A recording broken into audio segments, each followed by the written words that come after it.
आज हम पढ़ रहे हैं BSc BEd second year paper second की यूनिट सेकेंड डिफरेंशियबिलिटी। अवकलनीयता डिफरेंशियबिलिटी। डिफरेंशियबिलिटी का मतलब होता है किसी फलन का हमें पहले लिमिट का नॉलेज होना चाहिए कि उसकी राइट लिमिट, लेफ्ट लिमिट और फंक्शन की वैल्यू क्या होती है। ठीक है, 12th क्लास में हमने पढ़ चुके हैं। डिफरेंशियबिलिटी वही कंसेप्ट है, डिफरेंशियबिलिटी का कोई प्रॉब्लम नहीं है। ठीक है, ये कह रहा है यदि कोई फलन f ए बी इंटरवल में x इक्वल टू सी कोई मान लो पॉइंट है हमारे पास, इस पर अगर वो अवकलनीय होगा या उसका अवकलन विद्यमान होगा तो कंसेप्ट क्या हो जाएगा हमारे पास में, limit h tends to 0 fx limit h tends to 0 fx plus h minus fx upon h, where x हम किसको रिप्रेजेंट कर रहे हैं, c को रिप्रेजेंट कर रहे हैं, यानी c plus h minus f c upon h। अब ये जो कंसेप्ट है यही कंसेप्ट इसकी राइट डिफरेंशियबिलिटी और लेफ्ट डिफरेंशियबिलिटी को रिप्रेजेंट करता है। इसको हम रिप्रेजेंट करते हैं r f डैश c, और इसकी ये होगी हमारी राइट डिफरेंशियबिलिटी, दाईं अवकलनीयता, और एक होता है left differentiability l f dash c, यानी limit h tends to 0 f x minus h minus f x upon minus h. यहां पे भी वही x इक्वल टू सी को, यानी ये कोई पॉइंट है हमारा, यानी ये दोनों अगर इक्वल होगी r f dash C is equal to l f dash C, ये दोनों इक्वल होगी तो फंक्शन क्या कहलाएगा, डिफरेंशिएबल कहलाएगा, अवकलनीय कहलाएगा। अब इसमें ये रिप्रेजेंट करती है राइट लिमिट को, ये रिप्रेजेंट करती है लेफ्ट लिमिट को, और ये रिप्रेजेंट करता है फंक्शन की वैल्यू को। ये दोनों समान होने चाहिए, दोनों इक्वल होंगे तो ही फंक्शन अवकलनीय होगा। तो क्वेश्चन में परिभाषा आ सकती है कि अवकलनीयता को परिभाषित कीजिए। एक सिंपल सा क्वेश्चन जो 12th स्टैंडर्ड का है वो क्वेश्चन हमारे को पूछा जा सकता है।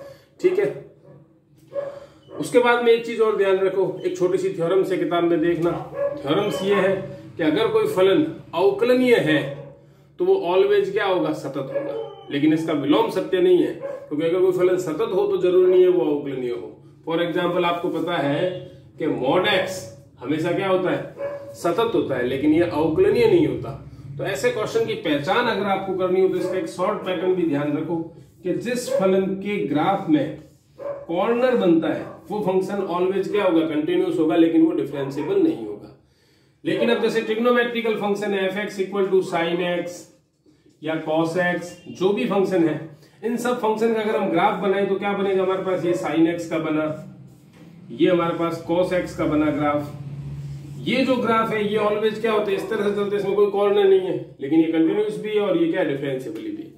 तो इसकी ये थ्योरम तो कंसेप्ट हो गई कि कोई फलन अगर अवकलनीय है तो वो सतत नहीं होगा, लेकिन ये जरूरी नहीं है कि कोई फलन सतत है तो वो अवकलनीय नहीं होगा। ठीक है, और इस पे सिंपल से क्वेश्चन भी बनते हैं। ठीक है,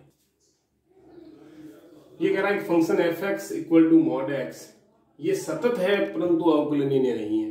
सतत हमें पता है, अगर हम इसकी चेक करें तो 0 plus H equal to 0 minus H, हर स्थिति में ये क्या आ रहा है हमारे पास, रिजल्ट 0 आ रहा है।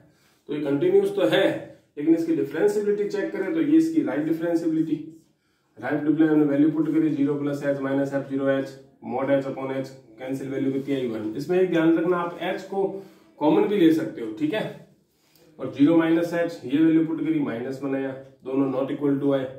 इसका मतलब अगर आपके पास थ्योरम भी आ जाए ना, अगर एक ये कि इस कथन को, स्टेटमेंट को प्रूफ करो कि कोई फलन अवकलनीय होता है तो वो सतत नहीं होता, तो आप इस क्वेश्चन से भी उसको सॉल्व कर सकते हो। ठीक है, डार्बी थ्योरम ये इस यूनिट की सबसे इंपॉर्टेंट थ्योरम है, इसी फॉर्म में पूछी जाती है, ध्यान रखना।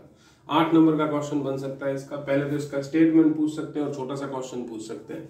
स्टेटमेंट क्या है, ये कह रहा है यदि एक फलन f अंतराल a b में क्लोज इंटरवल में अवकलनीय है तथा f डैश a और f डैश b के मध्य कोई संख्या k इस प्रकार है कि वह अंतराल यानी ओपन इंटरवल a b में ऐसा बिंदु c विद्यमान हो कि f dash c equal to क्या हो, k हो। ये इसका स्टेटमेंट भी हमें याद होना चाहिए।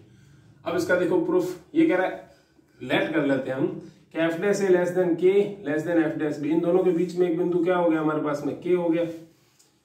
क्लोज इंटरवल में एक फलन g परिभाषित करता है, तो g dash is equal to fx minus k, इस इक्वेशन फर्स्ट के अकॉर्डिंगली, और fx और kx दोनों क्या है, अवकलनीय फलन है। g भी क्या होगा, अवकलनीय होगा, क्योंकि उनका अंतर भी क्या होता है, हमेशा अवकलनीय होता है। ठीक है, और वो उसमें सतत भी होगा। G dash X is equal to F dash X minus K, समीकरण 1 से हम इसको सॉल्व कर रहे हैं। हम जानते हैं कि ए प्लस डेल्टा, यानी उसके अगर डेल्टा की क्या की जाए, पॉजिटिव वृद्धि की जाए, जहां जी क्या है, ये एरो नीचे वाला रिप्रेजेंट करता है ह्रासमान को, डिक्रीजिंग को, यानी यहाँ पे ये निम्नतम मान ग्रहण नहीं कर रहा है।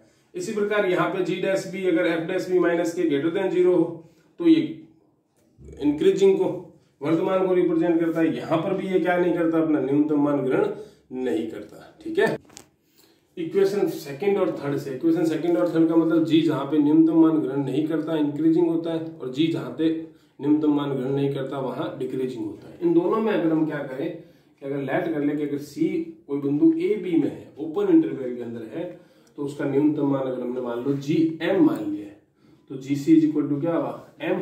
केस फर्स्ट, अगर G dash C is equal to 0 तो G X less than G C is equal to M.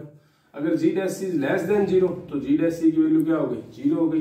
तो एफ डैश सी और माइनस के इज इक्वल टू 0, तो f dash C is equal to k. ये हमारी theorem proof हो जाती है। ये बहुत इंपॉर्टेंट थ्योरम है इस यूनिट की, तो क्योंकि क्वेश्चन इसके बहुत सिंपल है, 12th स्टैंडर्ड वाले क्वेश्चन है। अवकलनता की जांच करना, अवकलनता बताना, कंटिन्यूटी बताना, सततता बताना, थ्योरम इसमें इंपॉर्टेंट है। ये चेन रूल का मतलब इसमें जो पॉइंट दे रखा है चेन रूल, चेन रूल का मतलब अवकलन करना चेन रूल के अकॉर्डिंग। ठीक है,